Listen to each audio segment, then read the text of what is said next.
വാളയാറിൽ പൈശാചിക ആൾക്കൂട്ടമർദ്ദനം. ഛത്തീസ്ഗഡ് സ്വദേശി രാംനാരായണൻ കൊല്ലപ്പെട്ടു.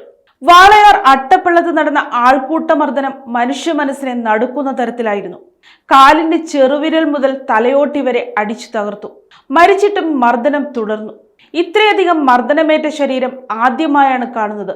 നടുക്കുന്ന കാഴ്ചയായിരുന്നു അത്. പോസ്റ്റ്മോർട്ടം നടത്തിയ തൃശൂർ മെഡിക്കൽ കോളേജിലെ ഫോറൻസിക് വിഭാഗം മേധാവി ഡോക്ടർ ഹിതേഷ് ശങ്കർ പറഞ്ഞു. 31കാരനായ ഛത്തീസ്ഗഡിലെ ബിലാസ്പൂർ സ്വദേശി രാംനാരായണൻ ഭയ്യാരാണ് കൊല്ലപ്പെട്ടത്. വാരിയെല്ലുകളെല്ലാം തകർന്നു, നട്ടെല്ല് ഒടിഞ്ഞു. ശരീരത്തിന്റെ ഒരു ഭാഗത്തും അടിയേറ്റ പാടില്ലാതെയില്ല. മരണശേഷവും മർദ്ദനം തുടർന്നതായി ഡോക്ടർ വെളിപ്പെടുത്തി.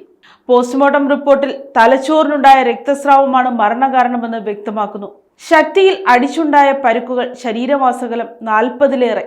തലയിലും ആന്തരാവയവങ്ങളിലും രക്തസ്രാവം കണ്ടെത്തി. വീഡിയോ ദൃശ്യങ്ങളടക്കം രേഖപ്പെടുത്തി പോസ്റ്റ്മോർട്ടം നടപടികൾ പൂർത്തിയാക്കി. മൃതദേഹം വാളയാർ പോലീസ് ഏറ്റുവാങ്ങി മെഡിക്കൽ കോളേജ് മോർച്ചറിയിൽ സൂക്ഷിച്ചു. ബുധനാഴ്ച ഉച്ചതിരിഞ്ഞ് 3 മണിയോടെ അട്ടപ്പള്ളം മാതാളിക്കാട് ഭാഗത്താണ് രാംനാരായണനെ അവശനിലയിൽ കണ്ടെത്തിയത്. തൊഴിലുറപ്പ് തൊഴിലാളികൾ വിവരമറിയിച്ചതിനെ തുടർന്ന് സമീപത്തുണ്ടായിരുന്ന യുവാക്കൾ ഇയാളെ പിടികൂടി. തുടർന്ന് മർദ്ദനമേറ്റ് രക്തം ഛർദ്ദിച്ചതായും പറയുന്നു.